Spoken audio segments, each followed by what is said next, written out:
Сайн байцгаана уу? Янж мажтбан байна. Та бүхний өдрийн амгалан гэлтгэе. За, Филиппо 4-ийн 19-аас та нарын сайн мэдгэгчлүүдийн нэг байхаа гэж бодож байна.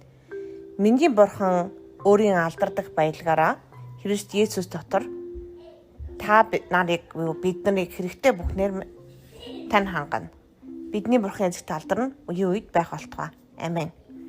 Тэгэхээр энд анхаарах хэдэн зүйл байна. Нэгдүгээрт нь бурхан таны бурхан байх ёстой. Тэгээ бурхан гэдэг үг нь томоорч гисэн байгаа. Тэгэхэд ертөнцийн маш олон буртууд гэж үздсэн буртууд байдаг л да. Бэн жижигэр бичигддэг. Тэгээд янз бүрийн айдол буюу хүмүүсийн өөрөө гар хөлөөрөө хийсэн янз бүрийн зүйлүүд байдаг. Энэ бүх зүйлийн ард нь дандаа сүнслэг биетүүд байдаг. Ард нь альч бурхны ард ер нь чөтгөр байх магадлал, девол байх магадлал бараг л 100% да. Ихэнхдээ л тэгээд олон хүн шүтэж байгаа болоод бүрэл их байдаг. Өөрийнхөө тэрний ард үнэхээр девал байдаг шүү. Тэгэхээр яг эзэн бурхан буюу бурхан ариун дэлхийн ертөнцийг бүтээсэн бурхан таны бурхан байх ёстой. Энд миний бурхан гэж байна. Тэгэхээр бурхан алдардаг баялгаараа Христ Есүс дотор хаана вэ гэхээр Христ Есүс дотор бидний хэрэгтэй бүхнээр нь хангадаг. Тэгэхээр бид нар хэрэгцээтэй бүхнээ гуйдаг л да. Эзэн минь надад тийм өгөөч, ийм өгч.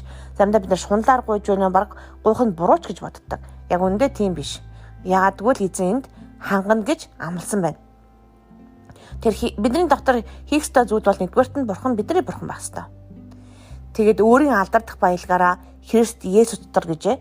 Тэр Христ Есүс дотор байна гэдэг бол нэг тийм хэцүү зүйл биш. Хүмүүс би Христ дотор байна уу, үгүй юу гэж асуудаг л да. Эргэлдэж байгаа бол ер нь байхгүй гэсэн үг.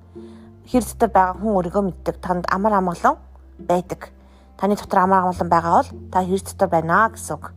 Тэгээд таны эзний үг таны дотор байгаа бол бас л Христ дотор байна гэсэн үг.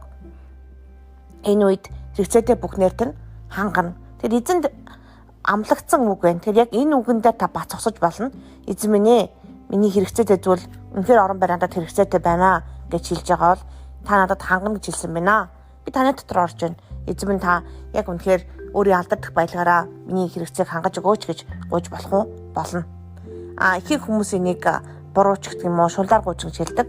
Тийм биш, үнэхээр танд хэрэгцээтэй байгаа бол ажил гуйж болно. Үнэхээр танд хэрэгцээтэй байгаа бол сургуульд тэтгэлтэй явъя гэж гуйж болно. Үнэхээр танд хэрэгцээтэй байгаа бол яг үнэндээ юу гуйж болно. Гэхдээ мэдээж эзний хүслээр түүний цагт болох байх л да. Тэгтээ ер нь л хурдан гуйж болно шүү. Эзэн минь цаг тохиж байна. Үнэхээр надад одоо виз хэрэгцээтэй байна ч гэх юм уу. Тэр талаар гуйдаг хүмүүс зөндөө байдаг.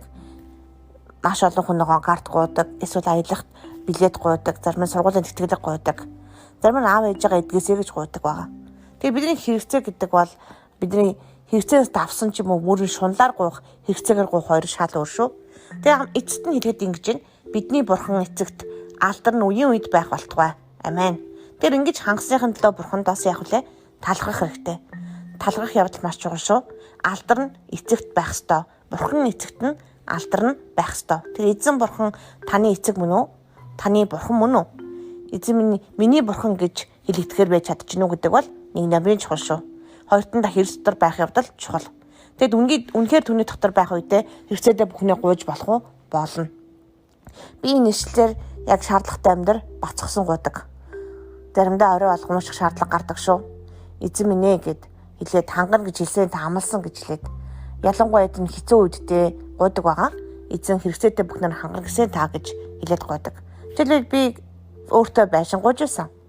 Үнэхээр байшин хэрэгцээтэй байсан уу? Байсан. Олон хүүхэдтэй хүнд байшин хэрэгтэй юу? Хэрэгтэй. Тэгээд түрээсээ байшин байх тийм сайхан байгаагүй. Янз бүрийн байдлаар хөөгдөж тугдаад хэцүү байсан. Урд нь Монголд байхдаа гэртээ байсан л да. Яг энэ ишлэлээр би бацсахж байсан. Тэгээ бүх өрнөөсөө гараад өөрөө ч гэсэн бас байртай болж исэн. Энэ ишлэлээр би зогсдог. Бичүүгээр юм тийм үү? Эсвэл ажил ер нь хэрэгцээтэй шаардлагатай амьдар эзэн танаа намайг хэрэгцээтэй бүхнээр мань хангана гэсэ. Та амлсандаа үрдэг бурхан гэд гуйдаг. Гэтэ нэг одоо өдөржингөө гуугаад л байдаг гэж хэлж ойлгож болохгүй шүү. Нэг гуугаад итгээд авсан гэдгээ итгэх юм бол би талархдаг байгаа. Гэтэ авсан гэдгээ итгэтэл би заримдаа гуйдаг. Тийм ээ үнэн. Заримдаа би нэшлийг 4 сарын турш хүртэл уншсан байдаг. Өдөр болгон уншсан байдаг. Үнэхээр шаардлагатай үедээ уншиж болно шүү. Тэгээд энэ үнэхээр энэ ишлэлээр бац зогсоход та ер нь боломжгүй зүйл гэж байхгүй дээ. Ихэнх юм аа л хэрэгцээтэй юм аа. хангагдана гэж бодож болгоно. Гэтэ гол нь та шунлаар гуйжуулахгүй, гол нь та эзний дотор байх ёстой, Иесусийн дотор байх ёстой.